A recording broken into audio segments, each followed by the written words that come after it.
जय श्री कृष्णा।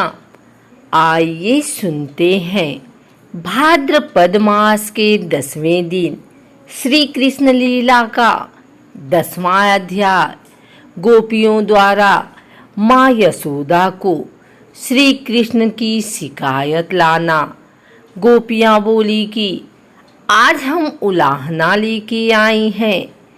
एक गोपी बोली कि तेरे लाला असमय में जाकर बछड़ों को खोल देते हैं और बछड़े जाकर गाय का दूध पी लेते हैं, और जब हम दूध निकालने जाती हैं तो गैया दूध नहीं देती, लात मारती है, तो हमारी दोहनी की दोहनी फूटे और कोहनी की कोहनी टूटे।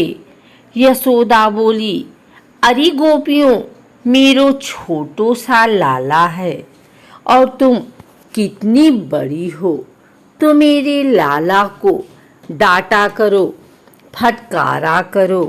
गोपियाँ कहती हैं कि ब्रजरानी, जब हम तेरे लाला की और लाल आँखें निकल कर डराती हैं, फटकारती हैं, तो ये हमारी ओर देखकर हंसने लगता है, पर इनकी हंसी को देखकर हमें भी हंसी आ जाती है। एक बात याद रखना, प्रभु के सामने आप जाकर खड़े हो जाओ, आप चाहे कितना भी गुस्सा में क्यों ना हो, आपका गुस्सा उसी समय खत्म हो जाएगा और आप हंसने लग जाओगे। इतना ही नहीं, खुद भी माखन खाते हैं, मोर बंदरों को भी खिलाते हैं। माखन तो कहते ही हैं और माखन की मटकी भी फोड़ देते हैं। इतना ही नहीं ब्रजरानी, अगर घर में माखन खाने को नहीं मिलता तो हमारे सोते हुए बच्चों को चुकोटी भर के भाग जाते हैं। प्रभु पीछे खड़े होकर शिकायत सुन रहे हैं। मैया ने लाला का हाथ पकड़ा और बोली, लाला देख, ये सब गोपियाँ तेरी शिकायत करने आई हैं। तू इनके यहाँ जाकर माखन चुरावे है। भगवान बोले कि आज तो अकेला पड़ गया हूँ, कोई सखा भी साथ नहीं है। जितना समझाऊंगा उतना मुसीबत में पड़ूंगा। तो मैया लाला को समझा रही है कि चोरी करना बुरी बात है। अरे माखन की चोरी छोड़ सावरे, मैं समझाऊं तो। कृष्ण माखन चोरी सभी लीलाएं प्रभु कहते हैं कि मैया मैं नहीं माखन खायो, मैया मोरी मैं नहीं माखन खायो। भोर भयो गैयन के पीछे मधुबन मोहि पठायो। 4 पहर बंसी भट भटक्यो, साझ परी घर आयो।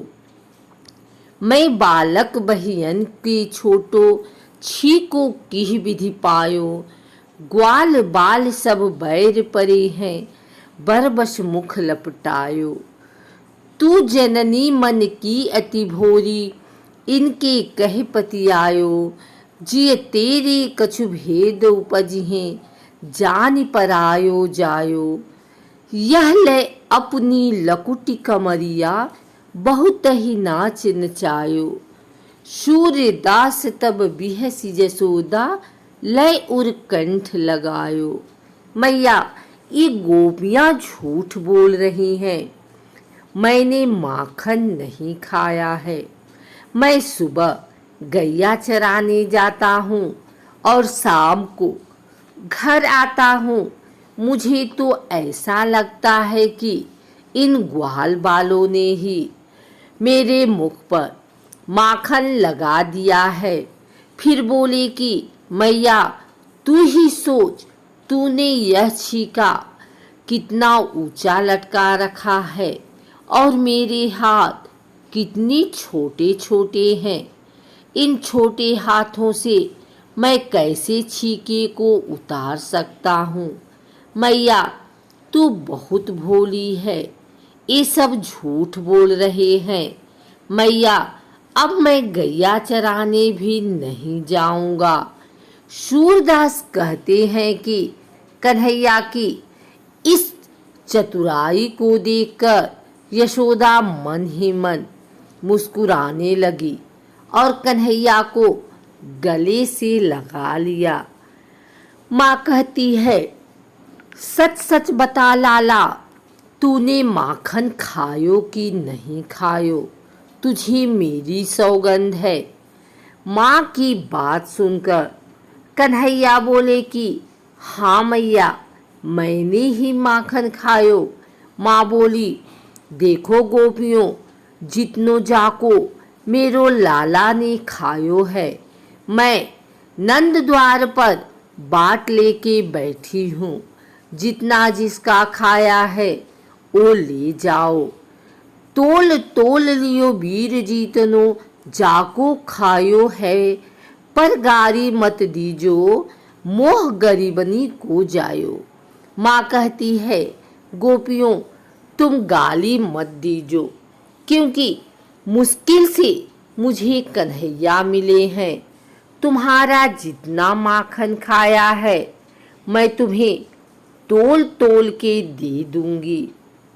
और माँ की आंखों में आंसू आ गए हैं। गोपियाँ बोली कि ऐसी बात नहीं है यशोदा, ये लाला तो हमारा भी है, केवल आपका ही नहीं है, ये सारे ब्रज का है। यशोदा, हम उलाहना देने के बहाने इसका दर्शन करने आई हैं। उलाहना तो केवल बहाना है, दर्शन जो हमें पाना है।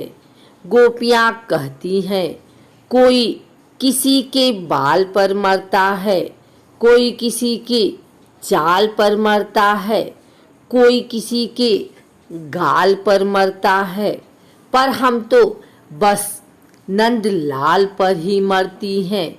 ये हमारा जीवन धन्य है।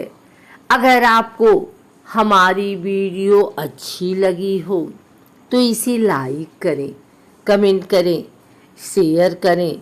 हमारे चैनल भक्ति गाथा को सब्सक्राइब करके बेल नोटिफिकेशन ऑल पर सेट कर लें, ताकि आगे आने वाली वीडियो सबसे पहले आप तक पहुंच सके। धन्यवाद।